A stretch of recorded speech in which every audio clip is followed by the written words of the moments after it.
I'm Julia Macfarlane, co-host of the One Decision podcast. We're coming up on a significant milestone. It's our 1-year anniversary of bringing you in-depth analysis of the critical decisions shaping our world.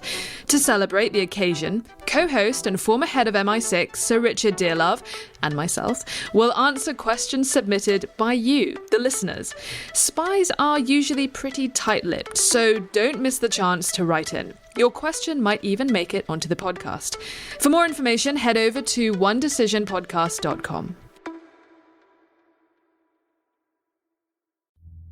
You're listening to One Decision, the show that looks at the key decisions being made today that have global impact. This week, we're in New York.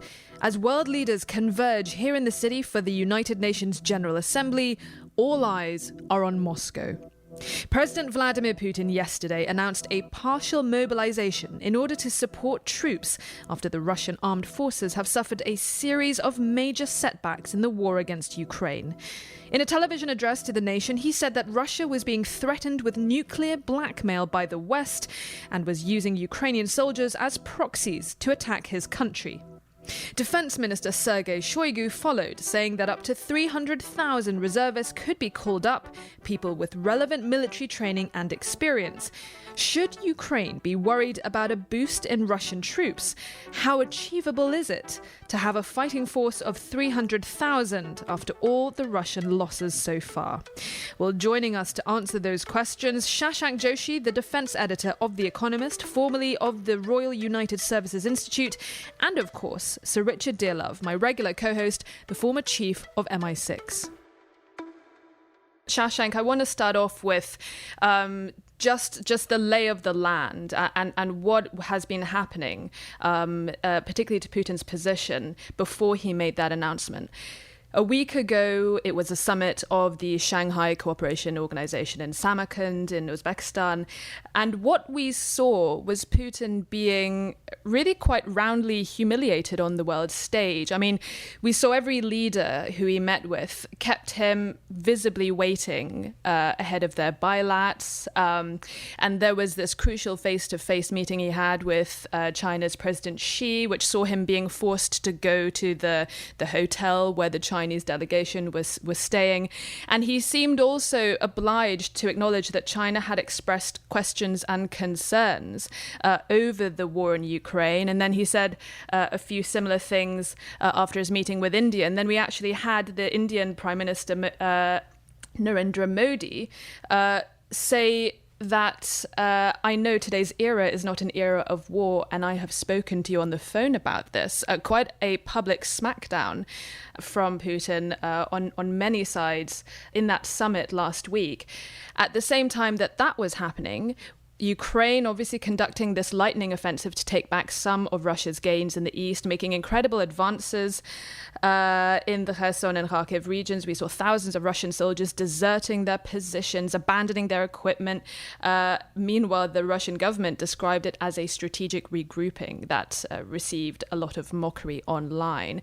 We'll scrutinize Putin's statement very shortly, but start us off with your analysis of the position that Putin has now found himself in advance of making that statement yesterday, and the wider position of the Russian forces on the map.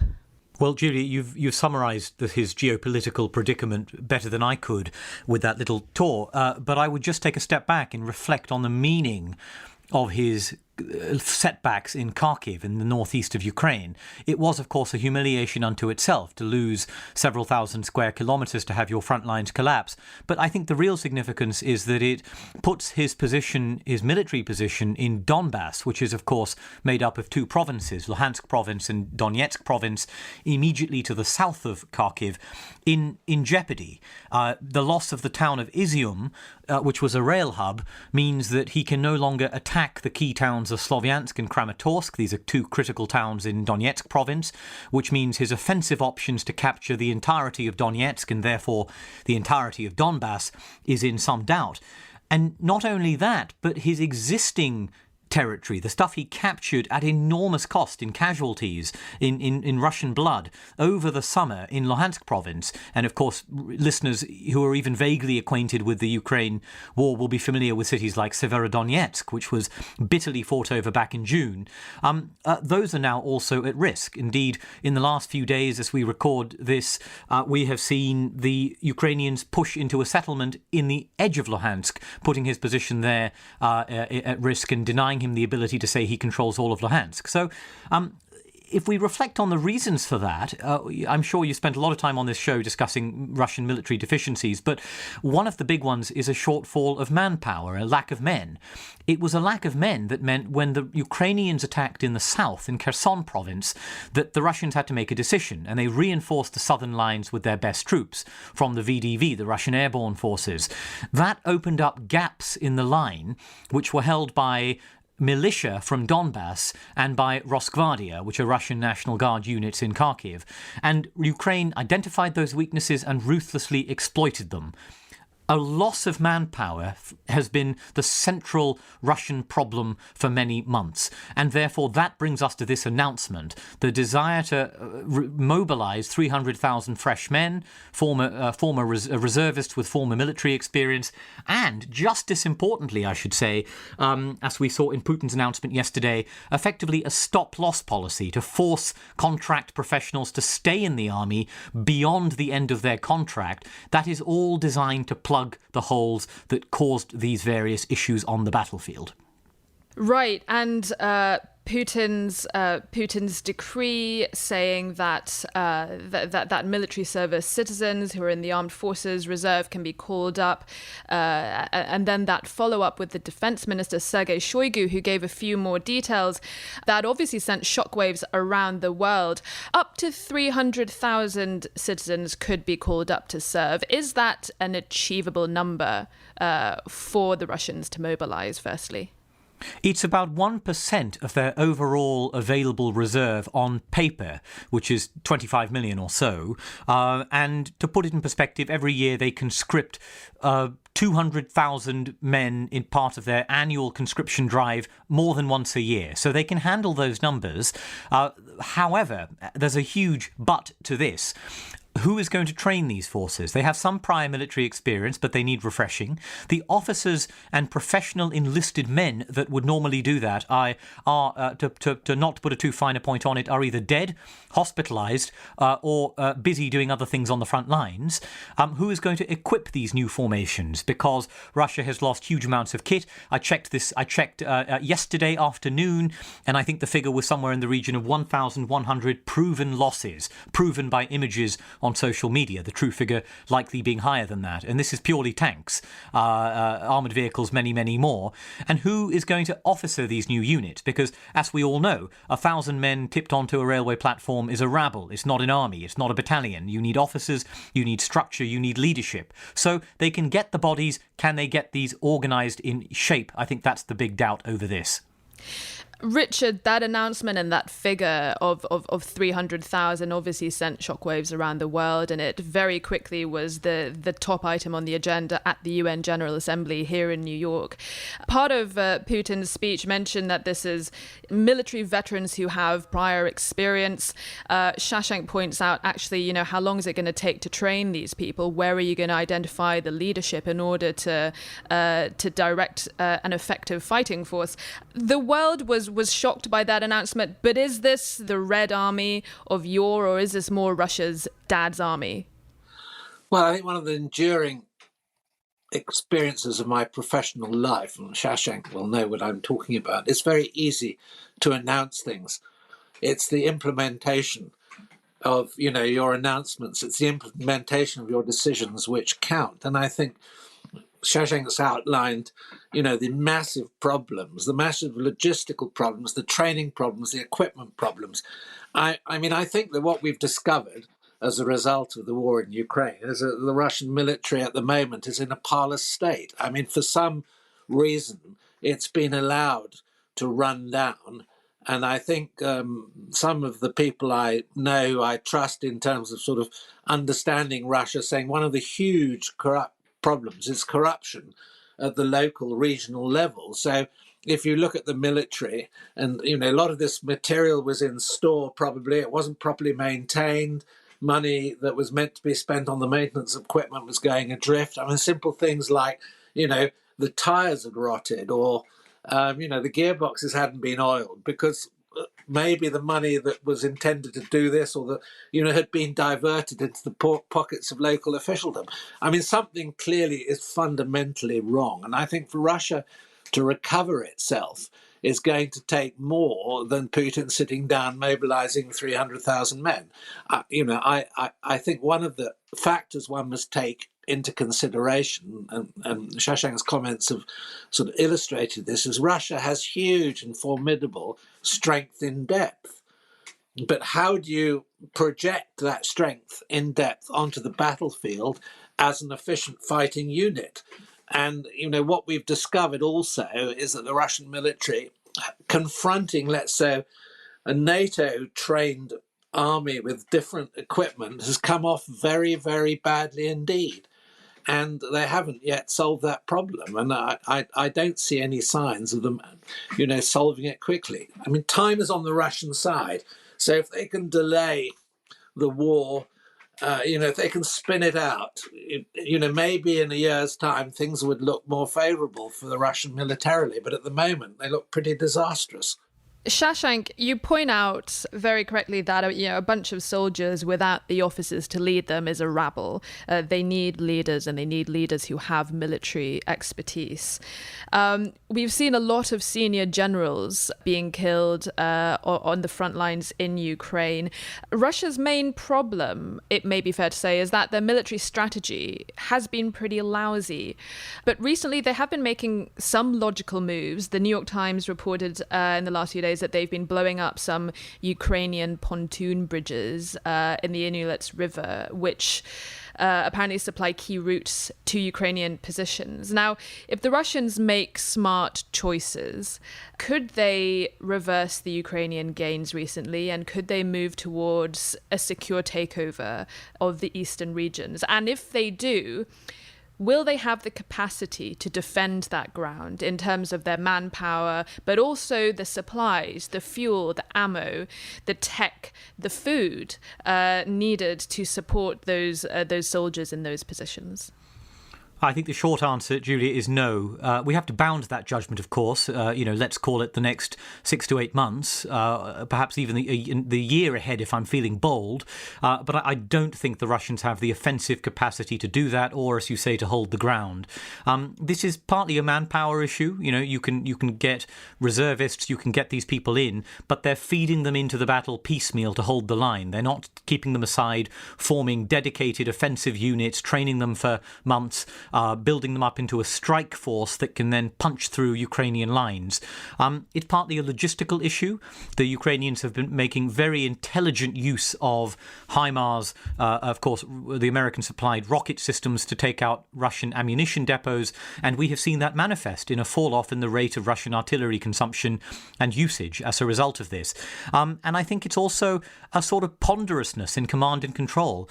One of the things that made the Kharkiv offensive for the Ukrainians so effective was the ability to use surprise, the ability to gather troops, particularly light troops, reconnaissance units, lightly rapid mobile forces, really using deception, using guile, using a sort of secrecy, and using them without the Russians realizing. Although I can tell you, some of the facts of this build-up were in the open source, because I saw open source analysts tracking this build-up outside of Kharkiv for a week before it happened. So it wasn't a complete secret. It was a sort of failure to use that intelligence.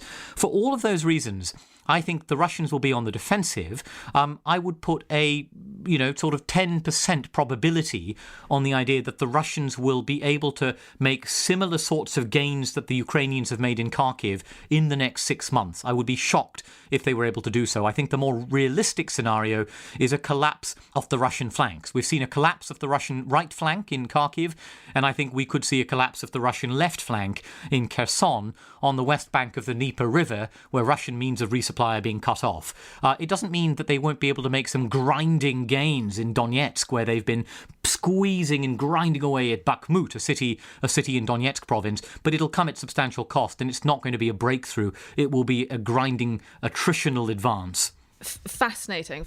A lot of the reaction yesterday latched on to threat of nuclear retaliation, and a lot of people going back to look at the wording of the nuclear decree that Putin signed a few months ago. Now, something else that has happened recently is that these sham referendums have been announced in some of the breakaway provinces in eastern Ukraine, and of course people are now asking the question, given that the nuclear decree links territory and sovereignty with the nuclear response pretty closely. So obviously the idea of any kind of sub-strategic or tactical nuclear weapon would be something designed to shock Ukraine and the world into submission. Shashank, what do you make of Putin's nuclear threat? Do you think it is a serious one? And then what do we know about Russia's nuclear program anyway? What do we know about Putin's nukes? How many does he have? Well, nobody knows what Putin will do other than Putin himself. And we, of course, must preface, all discussions with that caveat. But I will say that I think the character of these discussions is changing. In the first month of the war, the first 2 months, our concern was a NATO-Russia conflagration, born perhaps of Russian strength, of Russian breakthroughs pushing west, and Russian attacks on NATO convoys perhaps in Europe. The discussion we're having today is very different, isn't it? It's about Russian weakness, desperation, a sense of Russian loss, and the use of nuclear weapons not to sort of deter NATO intervention in the conflict, but as a coercive instrument to try and, as you put it, psychologically shock the Ukrainians into submission.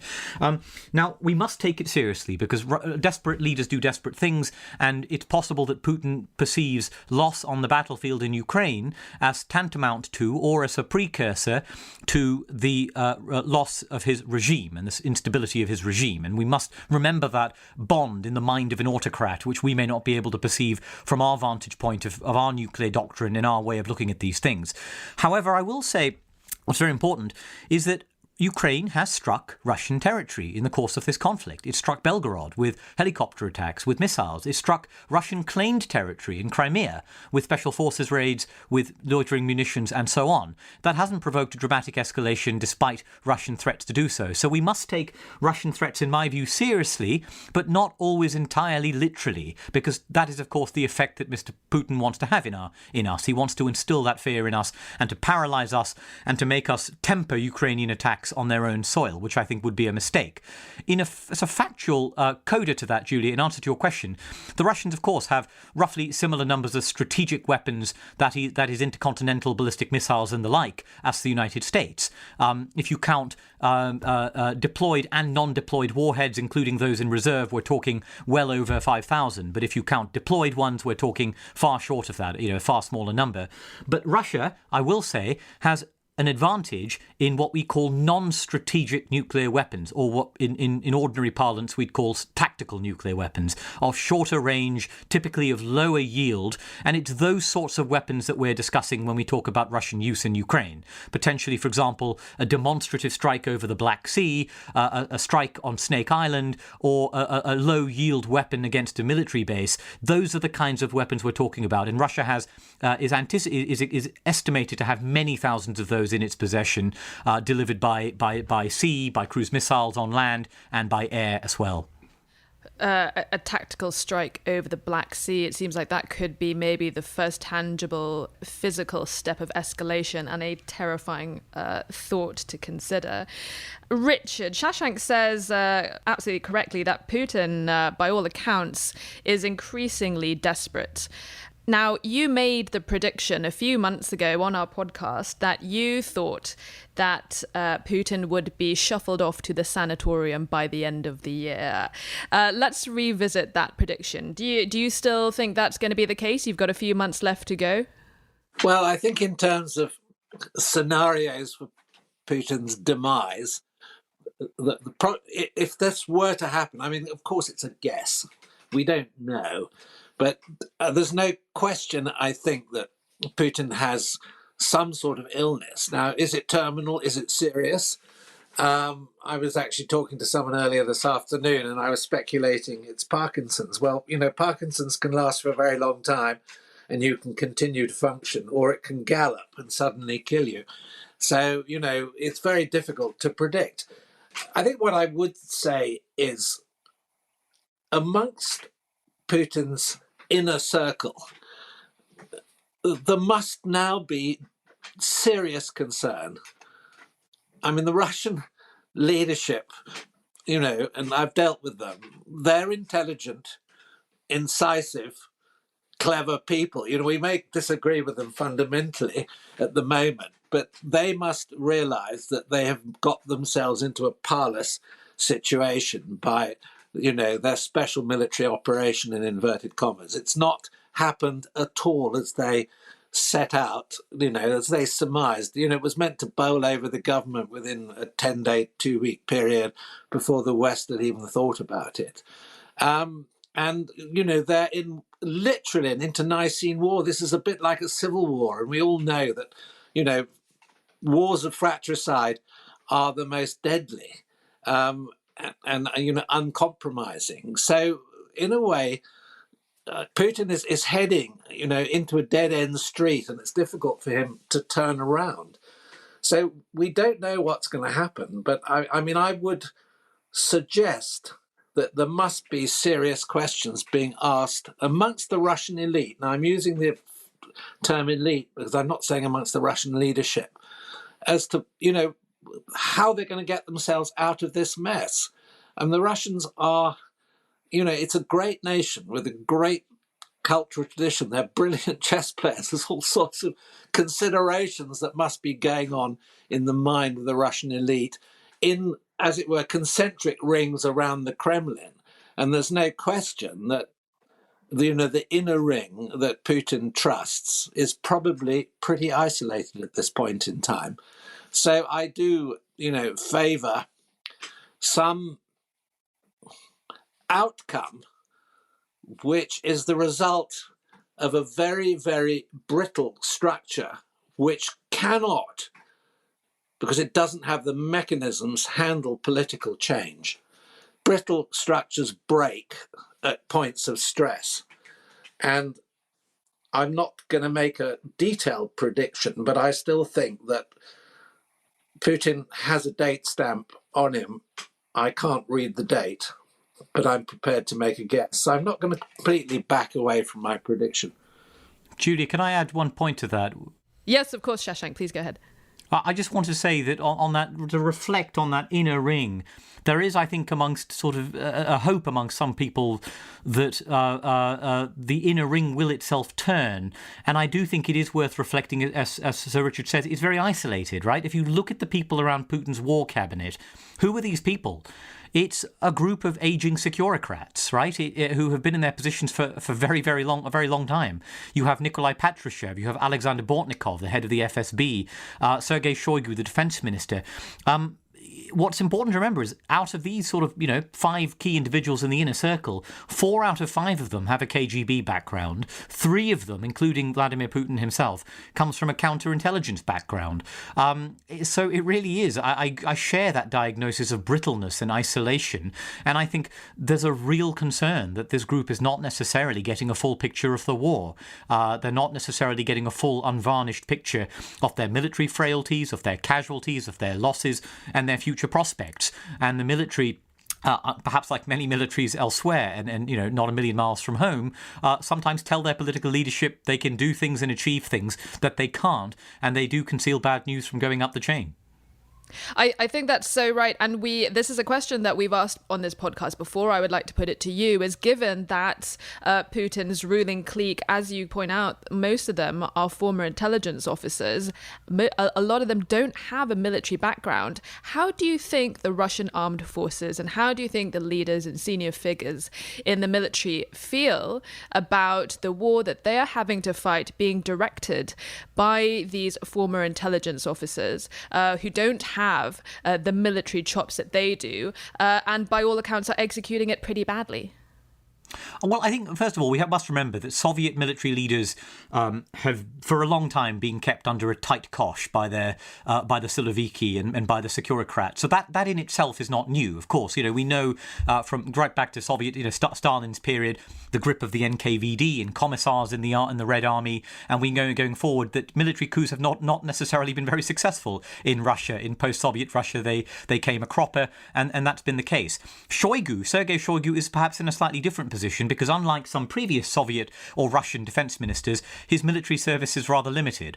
And we saw indeed an assessment from British Defence Intelligence a few weeks ago that said Shoigu is probably mocked among his troops for his own status in that regard. I think the more important thing here, rather than kind of military chafing at the Securocrats' leadership, is more sort of internecine warfare among the different groups, because what you've had is a situation where the FSB, the main domestic security service that nonetheless has responsibility for the post-Soviet space, including Ukraine, has utterly botched the intelligence surrounding the invasion, utterly botched it, and profoundly misled Putin in the course of this, and led to a situation in which military planning was very circumscribed because they thought the Ukrainian state would collapse in days. Therefore, orders were not prepared. They weren't trickled down. They were not sent out to troops on the front line until, in some cases, hours before the invasion. Planning was subpar, and then the military messed up in its own way, in its own separate way. Even having had an attempt to fix the problem and resetting its operations to Donbass back in April. But what you saw is effectively each side blaming the other. The military blaming the intelligence services and the intelligence services blaming the military. And that toxic culture is one you typically get in these kind of authoritarian regimes, where you have alternative sources of power pitted against each other by the leadership. Julia, can I add a comment on that? Because I think what Shashank is saying is important, and I've been of the view for a long time, and this is going back really to the Cold War, the Russian state, and actually the Soviet state, showed the same characteristics of not necessarily being good to use intelligence to form policy, often very good at collecting it, but to, as it were, act on it in choosing a correct path or a correct policy. Their track record is actually quite poor. And I think what's very interesting about the invasion is the point that Shashank's made about the security service, the FSB, being responsible for the intelligence assessment of how the Ukrainian people would react. And it looks to me as though, the FSB, which is Petrushev's former service, and this is a guy who I had met and, he's a hard-nosed, difficult individual. They sort of misguided Putin with the intelligence. And I just wonder what role the military intelligence people, the GRU, have played. I mean, I'm sure now the GRU are important, but it looks to me as though they're messing up as well. So the interface between collection of intelligence and the ability to use it immediately for strategy or tactical deployments looks to me very faulty within the Russian system. Perhaps the GRU were too busy touring European cathedrals to gather much actionable intelligence on Ukraine. Richard, so the new Prime Minister, Liz Truss, arrived in New York, and one of the first things that she did was she announced that her government will match and most likely even exceed the allocation of funds that Boris Johnson gave to Ukraine, billions of pounds of support to Zelensky. What do you make of that announcement, and how she's clearly trying to set out her stall as being extremely pro-Ukraine and perhaps trying to settle Ukrainians' nerves at having lost such a strong ally in Boris Johnson? Yeah, well, I think Boris had become something of a totemic figure for the Ukrainians because he was so prominent right from the start of the conflict, and obviously took the rather extraordinary step from a security point of view of going to Ukraine early on. And that was, quite a risky thing to do given Russian targeting. So I think Liz Truss has been right from the word go very clear that there won't be any break in step, as it were, for the UK's position of a strong supporter of Ukraine. And I think she straight away, before New York, she pledged a further 2.4 billion in funding. And I mean, it's clear that I think the government's intention is to add to that in due course. I think the problem now is, the money's there, but the sort of inventory of a kit that can be given to the Ukrainians is more problematic. For example, particular howitzer that the Ukrainians are using, I gather the shells are in very short supply. And, the manufacturing lines can't necessarily keep up with the rate of fire. I mean, apparently the Ukrainians are using up to between 5,000 and 6,000 rounds a day, which is pretty extraordinary if you think about it. So there is a real problem of logistics and supply, and international inventories of certain weapons are running down. And I think the UK has already given a lot of its spare kit. And, money now is then how do you get the right kit? So it's not straightforward. And there clearly, I think, needs to be some sort of coordination amongst individual nations. It can't really be a NATO initiative, in resupplying the Ukrainians. Sounds like we need to keep a pretty close eye on the details to come, but merely by announcing that, she is setting out her position as being 100% behind the government of President Zelensky. I don't know if you happened to catch yesterday morning, Sergei Markov was discussing Putin's threat of all-out nuclear war. While he said, look, Russia does not want everyone to die, he did say, yes, Putin means that he would launch nuclear strikes on London if Russia was threatened with attack. I mean, what do you make of that? And surely all of the Russian citizens of Billionaires Row in London and Knightsbridge would also probably be pretty upset with nuclear strikes on London, surely. Yeah, I mean, I think Markov is known for this very sort of exaggerated, threatening position that he takes as a spokesman. I don't think I would take that particularly seriously. It's bluster.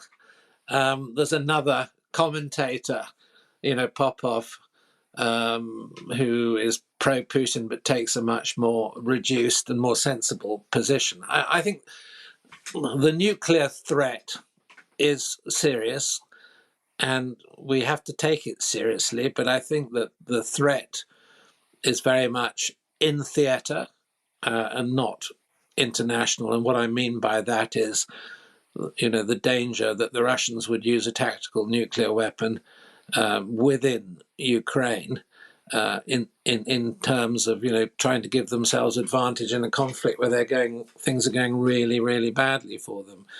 And this latest development, of the supposed absorption after referendums or votes, that they would take bits of Ukraine into Russian territory, so it changes the status and it becomes part of Russia.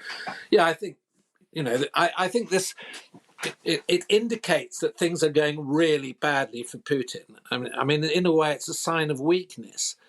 But I think that the local threat of deployment of a nuclear weapon is probably pretty serious. But the cost to Russia, if they were to do that, I think is going to be massively high in terms of its international credibility, its relationship with countries like India and China.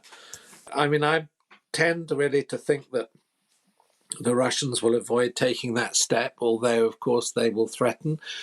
And the whole process of deterrence, is uncertainty. You're not quite sure what the other side is going to do if they have the capability to do something really terrible, which the Russians do. Right, you say it's bluster, but bluster has a purpose, does it not? It's intended and designed to create panic and to frighten us off and to get us to want to change our position. But the UK is potentially a target in this conflict, given that we have been extremely strong backers of the Ukrainians. Is that a status that you think the government and perhaps the British public at large will be comfortable with continuing to have? Or do you think that the British stomach for putting this country on the map, on the radar of Russia and getting drawn into this war is something that might cause Liz Truss problems? I don't think so yet. I mean, I think the British position is sustainable, particularly if we're not directly involved with our own troops in the conflict in Ukraine. The idea of a nuclear attack on London, I mean, you're not talking about a nuclear attack on London, you're effectively talking about a global war. And bear in mind that Europe still sits under the American nuclear umbrella. And, what Putin is talking about in making, or some of his spokesmen making threats about a nuclear attack on the UK is, the obliteration of Moscow as well. So, I mean, I think in a way that's rather silly. But I mean, it's designed to sort of whip up a certain political sector in the UK who will start to question the UK's Ukrainian policy. And Shashank, tell us what you know about the UK's nuclear defence capabilities. I mean, is it within our capability to, if there was an incoming nuclear strike sent over from Russia, would we have the ability to defend ourselves? Could we shoot it out of the sky? What could we do in that event? As far as I'm aware, the United Kingdom has no effective strategic national ballistic missile defence capability of its own. But of course, NATO as an alliance does have some missile defence capability that is largely reliant on a system of radars based across alliance territory, ostensibly directed at rogue states like Iran and North Korea, but in practice it would have some limited utility in detecting Russian launches. I say limited because, of course, the transpolar routes of Russian ICBMs are very different to the route that an Iranian missile would take, and therefore the radars are arrayed differently. And the interception systems are largely dependent on American Aegis missile defense systems aboard their US Navy destroyers, which have the capability of intercepting things mid-course, which means as they go in space. But this, I don't want to leave anyone under illusions. This is not a capability that can intercept a strategic launch at scale. Even America does not have that capability, however much it pretends it does, because the number of interceptors you need per missile are so great that you can overwhelm a system very easily. And of course, in the modern age, Russia has a great number of intermediate range systems, including those launched from ships that can fly below radar horizons, give very little warning times. And so, by and large, nuclear defense does not work on the basis of traditional point defense. It works on the basis of deterrence and punishment after the fact. And that's really been the case since the 1960s. And the UK is in that similar predicament to most. My last question to you, Shashank, is a military one. A few months ago, closer to the start of the invasion, we were talking about Ukrainian mud and how the Russians were going to try to advance as quickly as possible before the rising temperatures made the movement of their tanks, and for other reasons, difficult. Now that we are heading towards the end of the year, we are closing in on autumn. The temperature is going to get colder. Soldiers are going to be stuck outside in the freezing cold. What do you think is going to happen in the months ahead? What's the lay of the land in terms of the battles that are going to be fought between the Ukrainians and the Russians, and what do you think we should watch out for in particular? Well, mud does not care about your nationality, and so it's important to remember that it affects both sides. And indeed, as the Ukrainians move to an offensive phase in their campaign, pushing into Luhansk province, as I said earlier, looking for opportunities to exploit at other weak points that may develop along the front lines, they too will be quite constrained by mud because their armoured vehicles will also struggle off-road. And indeed, the more you confine yourself to road, the more vulnerable you are to ambush and to being struck by pre-sighted artillery. For example, artillery that has been positioned so that it can accurately target a particular stretch of road or path that is a choke point. The Ukrainians will have to factor that in, and their own offensive operations may slow down a little bit by necessity. Having said that, it's important to remember that this is their home. This is their territory. They know it. In the Russian case, you're getting people who are fighting here from the Eastern Military District in Russia. We know the Eastern Military District, that stretches all the way to Vladivostok. They're pretty far from home. They're under some pretty miserable conditions. And in some cases, they're trapped in some situations that are very nasty. If you look, for example, at Russian forces around Kherson City and in Kherson province to the west of the river, they can't get their resupplies very easily because the bridges are being constantly blown up by Ukrainian missiles. So I would say the Russians are going to have the worst winter of the two sides. It's also important to remember that the Ukrainians have some extremely good precision strike capability, which is taking out Russian command posts, depots, garrisons, bases.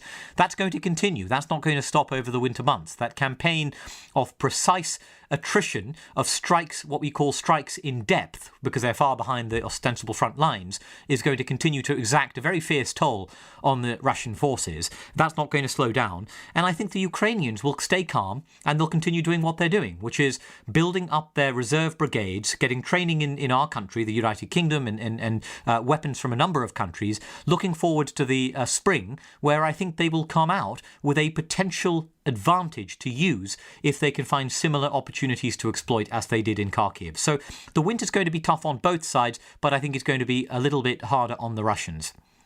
And can I add another point?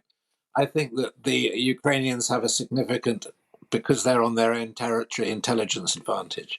So they will have sources behind and inside Russian lines, and we've already seen they have the capability to deploy special forces right into Crimea. So they will start to do more of that, which will, of course, increase Russians' feeling of vulnerability.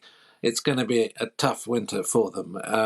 Tough for the Ukrainians too, but I think the overall advantage will lie on the Ukrainian side. Absolutely fascinating. I think that's a great note to end on. I've learned so much from this conversation from the two of you. I'm super, super grateful for you both joining us. It was so, so interesting. No problem at all. My pleasure. Shashank, I've really enjoyed listening to you. It's been great. That's all for this episode of One Decision. We drop new episodes every Thursday.